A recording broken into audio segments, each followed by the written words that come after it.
Good morning guys. তো আজকে first time আমি তোমাদের সাথে একটা মিনি ব্লগ শেয়ার করছি। তো সকালবেলা ঘুম থেকে উঠেই দেখছি বাইরে দারুণ বৃষ্টি হচ্ছে। বৃষ্টিটা দেখে তো মনটা ভরেই গেল। ভাবলাম আজকের বৃষ্টিতে দারুণ মজা হবে, আর একটা এক্সট্রা ছুটিও হয়ে গেল বলতে পারো, একটু কাজটা কমে গেল। তো যাই হোক, বৃষ্টি দেখে কিন্তু সকালবেলায় তোমাদের কার কার মনে হচ্ছে যে কী খাওয়া উচিত আজকে? আমার তো খিচুড়ি খিচুড়ি মন করছে। বলতে না বলতেই আমার বর বসিয়ে দিয়েছে খিচুড়ি, দেখতেই পাচ্ছ।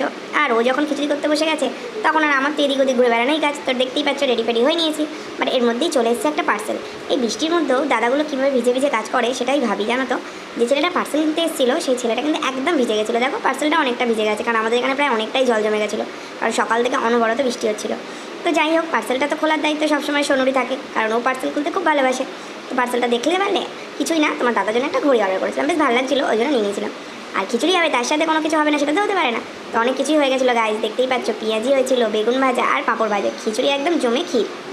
আর যেই না আমি তোমাদের সাথে একটু কথা বলতে যাবো অমনি সোনু ডিস্টার্ব করবেই। এটা সোনুর কাজ, যখনই ভিডিও অন করবো তখনই সোনু ডিস্টার্ব করা শুরু করবে। আর এই যে ওকে ভিডিও করার জন্য ওকে কিছুক্ষণ বন্ধ করে রেখেছিলাম খাওয়াটা, তো সেইটারই শোধ নিচ্ছিলো আর কি। আমাকে খেতে দিচ্ছিল না, কথা বলতে দিচ্ছিল না। এইটার একটা ভিডিও কিন্তু তোমাদের সাথে আমি ফেসবুকে অলরেডি শেয়ার করেছি। তো চলো আমি খিচুড়িটা এনজয় করি, আর তোমরা বৃষ্টির দিনে কে কী করলে তোমরা অবশ্যই জানো।